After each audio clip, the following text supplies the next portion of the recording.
When Gregorius was born, the Roman world was a shadow of its former self. It clung to a few cities, and it was inevitable that the Ottomans would soon be masters of the Roman people. He would have lived a quiet life, joined the clergy maybe, but fate was not going to allow it, as fate itself was in the hands of a woman with a dream. Referred to by the Ottomans as the strangely garbed woman, she had helped the Romans withstand the siege of 1453, and gave the Ottomans a chance to take the East by storm, under the condition they leave the Romans to their own affairs. Gregorius didn't know much about her, other than their shared misanthropy, but it didn't matter all that much to him. Thanks to her, he was able to turn his fortunes around and become emperor. Constantine died because of Lucas Nataros. Lucas Nataros died because of the people. Vetranus doomed the people and was killed by Mehmed. Manuel, poor old Manuel, was taken care of. The nobility, they could say nothing. The army was on his side. The people were on his side. The nobility were forced onto his side. There was now nothing stopping Gregorius from doing whatever he wanted, resulting in the war with Venice. Gregorius was now the undisputed master of the Romans, and in his decade-long rule, he'd make the people work and suffer to turn Rome back into a regional power.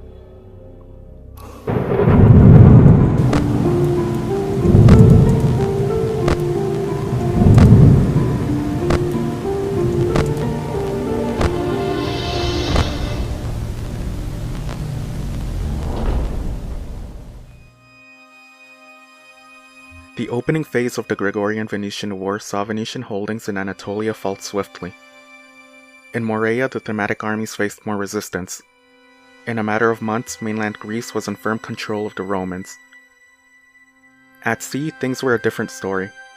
Up to that point, the Romans had mostly relied on Italian ships to move their soldiers around and to protect their coastal cities. The Genoese wished to stay out of the war, which meant that they would not provide their ship services to the Romans. Gregorius made an attempt to build a fleet in Constantinople, but once they were put to the test during a naval battle with Venetian warships, they were easily defeated. This defeat forced Gregorius to cede any hopes of naval supremacy anytime soon. He wasn't too fazed by the defeat at sea though. He was more preoccupied training his army and planning for a campaign in the Albanian kingdom. Constantine Palaiologos had failed in his war with Skanderbeg, but Skanderbeg was long gone, as was the League of Lezhe, replaced by a loosely united kingdom, which was one argument away from civil war. Using siege cannons imported from Hungary, Gregorius besieged Ioannina and took it with minimal casualties. Where once Palaiologos had failed, Gregorius now succeeded. The army then advanced on Castoria and besieged it as well. In a matter of weeks, it too fell, and the Roman army utterly plundered the city. The Roman army relished in their recent victories, and Gregorius led them to send their loot back home. He then ordered a continued march west, determined to extinguish the Albanian threat once and for all. As the Roman army marched towards Vlore, the soldiers protecting the supply lines noticed cavalry running up and down the side just a few miles away. They notified Gregorius about the enemy movement, and he ordered they remain calm and not to engage the enemy cavalry in battle. They obliged, but soon it became evident that the Albanian cavalry were concealing the arrival of the Albanian army, under the command of John Castrioti, son of Skanderbeg. Prior to the Roman invasion, the Albanian kingdom was unstable, and the noble families fought for control over the entirety of the kingdom, resulting in disputes between the different lords. It was only after the Roman victories in Ioannina and Castoria that the Albanians put their differences aside to repel the Roman invaders from their territory. An uneasy peace was agreed on, and the Second League of Lezhe was established, with the son of Skanderbeg as the head of it. The Second League of Lezhe would allow Venetian warships and soldiers to land in Greece fast, and would prove to be a good ally for Venice. The Albanians attacked the Roman supply baggage and forced Gregorius to turn his army around to protect them. The soldiers holding off against the Albanians were ill-equipped and lightly armored, causing the Albanian cavalry to slice through the Roman soldiers. Gregorius was unable to make it in time to save his supply baggage, and lost the supplies necessary to mount a year-long campaign, forcing him to march back to Castoria and rebuild his battered baggage train. On their way back, Gregorius was continuously harassed by the Albanian cavalry, and forced into an open battle. Gregorius drew up his pikemen and arquebusiers for battle. The Albanian army, numbering 23,000, attacked, but their first, second, and third waves were shredded by the continuous gunfire and volley of arrows. They attempted to target the arquebusiers and charged their fastest cavalry into them, only to be met with stakes and a reinforcing pikemen from the third line. The Albanians lost 4,000 of their soldiers in this engagement, and were forced to pull back, while the Romans lost less than 1,000 of their 16,000 total. Furious that they even tried to defeat him in the same way that they did to Demetrius, and for the battered supply train, Gregorius ordered a systematic plunder of the Albanian countryside. The Romans would cart off captured Albanians and sell them to the Mamluks for a good price. John Castrioti would redirect his army south and mount an offensive towards Athens. In 1492, with the Venetian army having landed in Greece, they planned to take everything south of Greece and kick the Romans as far back as Constantinople. The Venetians in the south raided the Roman countryside and sold their Roman captives to the Hafsids in North Africa. They also burned local Roman farms and killed their farm animals, devastating the Moraine province. They subsequently laid siege to Mistra, and the themed Strategoi relayed messages to the imperial army in the north. Gregorius sent a message that the army would march to their relief once the army of John Castrioti was taken care of, and sent the Athenian theme's army to help them instead. Gregorius intercepted John's army and was nearly routed, but thanks to Isaac and the Anatolian cavalry, they were able to wreak havoc on the Albanian infantry and cause their forces to rout. While this was going on, the Athenian army arrived outside of Mistra and drew up for battle. Amused that this tiny Roman force was all Gregorius could send to save Mistra, the Venetian commander ordered his heavy cavalry to quash them. They were met with a rude awakening, and what was expected to be a quick clash drew out for an hour, with the Athenian pikemen standing their ground against all odds. The Moraine army trapped in Mistra sallied out and tried to engage the Venetian army besieging them, but were pushed back and forced into the city. The last of the Moraine soldiers failed to close the town's gate, and the Venetian force stormed in, causing the Moraine soldiers to break rank and allow the Venetians to slaughter the garrison. The Athenian army, exhausted, attempted to withdraw from the battle, but the relentless push of the Venetian heavy infantry caused them to rout. With both thematic armies decimated, Gregorius was now marching south to face an emboldened Venetian army, and risked losing all of Morea the longer they took to march to their aid. When Gregorius got to Morea, he found that the province was in ruins. The Roman army was horrified to see that what they had done to the Albanians was now being done to their fellow countrymen tenfold. Gregorius looked on in frustration. He felt no compassion for the lives lost, only anger for the amount of soldiers and resources needed to repel the Venetians from Morea. The Roman army made their way to Mistra and saw that the Venetians had left the garrison's bodies impaled outside the walls. Mistra was also engulfed in flames, and the Venetians were only a day's march away. Gregorius chased after them, and they soon met the 8,000-strong Venetian army, which was responsible for the Moraine disaster. 8,000 men. 8,000 was all it took to devastate the area. Gregorius set his army into formation and marched them into battle. This time, the Romans would be the ones causing havoc amongst the enemy, as they were not expecting Gregorius to get here as fast as he did. In the middle of the fighting, Gregorius sent one of his men to offer the Venetians the option to surrender and have their lives spared, an offer they readily accepted. When they threw their swords to the ground, they were lined up and marched to Mistra, where in the view of the local populace, were beaten and executed. Gregorius had the Venetian armor redistributed to new recruits, would make up for the depleted Moraean and Athenian armies. Gregorius marched back up north, and spent the rest of 1492 repelling Albanian raids into Roman territory. He also spent the time organizing a war committee, and they discussed the campaign into Albania, which would see the Roman border pushed to the Shkumbini River. In the spring of 1493, Gregorius' army pushed into Albania, and made way for Vlore once more. This time the baggage train was well protected, and they plundered the countryside along the way, and continued selling prisoners to the Mamluks, making enough to fund the expedition into the Albanian kingdom. The Romans were 4 miles away from Vlore when they met with the League of Lezhe's combined armies. Over 27,000 soldiers were assembled for battle, outnumbering Gregorius' 17,000. He ordered his army into formation and began an assault on their front lines, withering the League soldiers. As the Romans continued pushing, they found it easy and carved into the middle. Gregorius saw this and realized too late that it was a trap. Much like his army enveloped Photius during the Civil War, so too did the League's army envelop the Romans. Gregorius ordered an organized retreat to a nearby town, but all order was lost and the men fought for themselves. He looked on in disbelief and yelled out to his men in an attempt to regain order, but was unsuccessful. Remnants of the Roman army led by the capable commanders were able to withdraw their men orderly, but these were few. Out of his 17,000 soldiers, only 9,000 made their way back to Castoria. The rest of 1493 and going into 1494, Gregorius spent rebuilding and shuffling men from all thematic armies into the main imperial army. He refused to take the blame for the defeat at Vlore, pinning the losses on the soldiers who broke rank.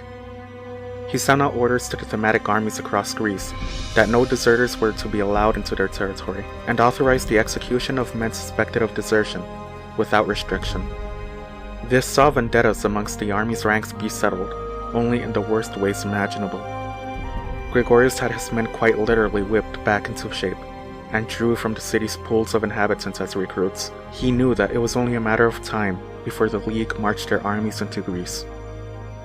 Unfortunately for him, not only would he be correct in this assumption, but another Venetian army, numbering 20,000, would land in Greece, though this time outside of Constantinople. He was split on how to deal with both threats. If he lost the capital, then that was it. He'd be stranded in Greece and be left with a dwindling population. The Anatolian armies would be unable to help, and probably revolt given enough time had passed without his presence there. Gregorius grew ever more paranoid and decided that the armies of Greece needed him at the front, sending Isaac Molotus to Constantinople with Anatolian reinforcements.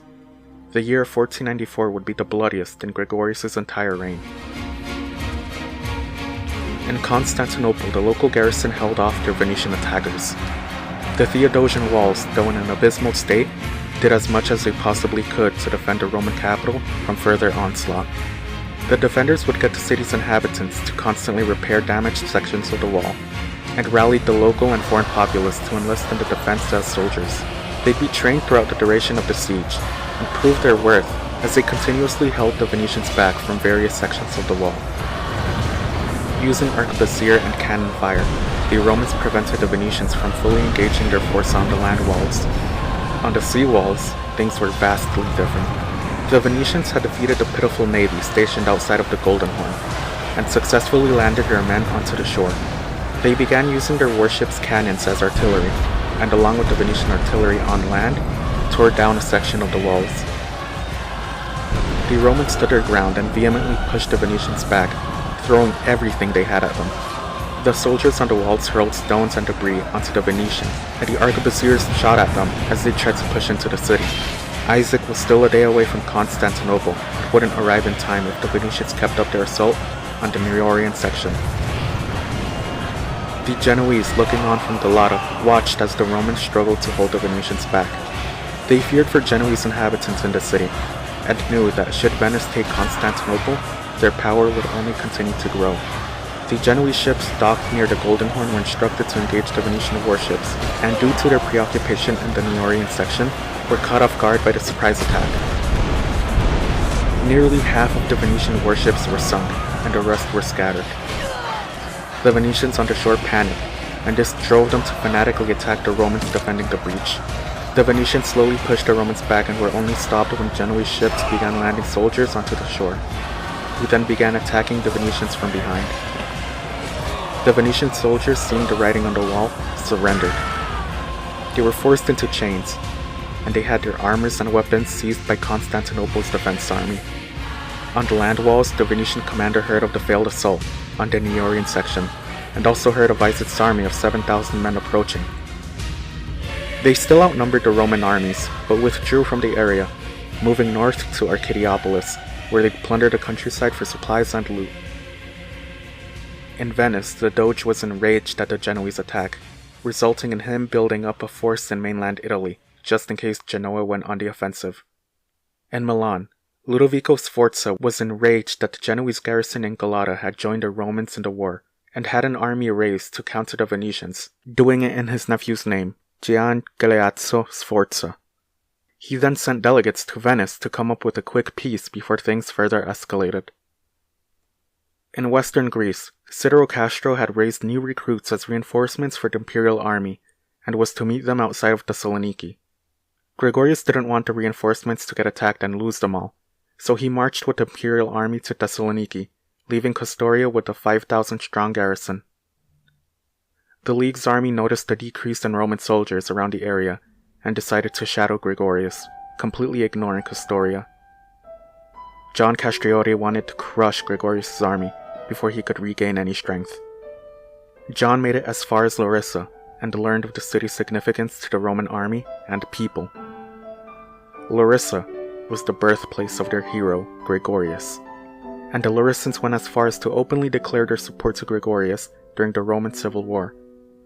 If they could take and sack Larissa, it'd deal a major psychological blow to Gregorius, for who would not want to save their hometown, John thought. Besides, it'd be payback for the sack of Castoria.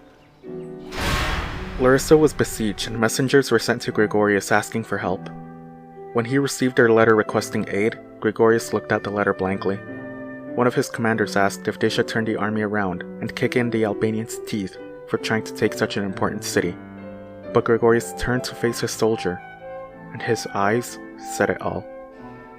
There was to be no such march to Larissa. They were on their own.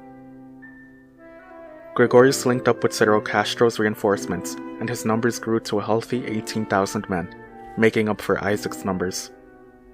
In Larissa, the inhabitants held on to hope that Gregorius would march the imperial army and save them from the Albanian and Venetians. They imagined him on a heavily armored horse, personally leading the charge into battle. But there was one family inside of Larissa that knew they had been abandoned. The Villanis family, those being Gregorius' older brother and their children. They were no strangers to his hatred of them, and perhaps in their final moments, they came to regret having treated their younger brother and sister horribly. No amount of prayer or regret would save them from the coming onslaught, for after the second week of the siege, Larissa's walls fell, and the League's army poured in and commenced the massacre of the city. Orthodox churches were ransacked and the religious artifacts were looted, to be melted down as gold for their soldiers. The women and children of the city were gathered and sold to the Hafsids as slaves, while the men were impaled, sharing the same fate as their forefathers from the Constantinian-Albanian War. A sizable amount of the Larissan population were also allowed to live, but only to relay the stories of what had happened and the lackluster imperial response. When Gregorius heard of the sack, he couldn't help but crack a smile. The people who had rejected him in his youth now knew how it felt to be left out in the cold.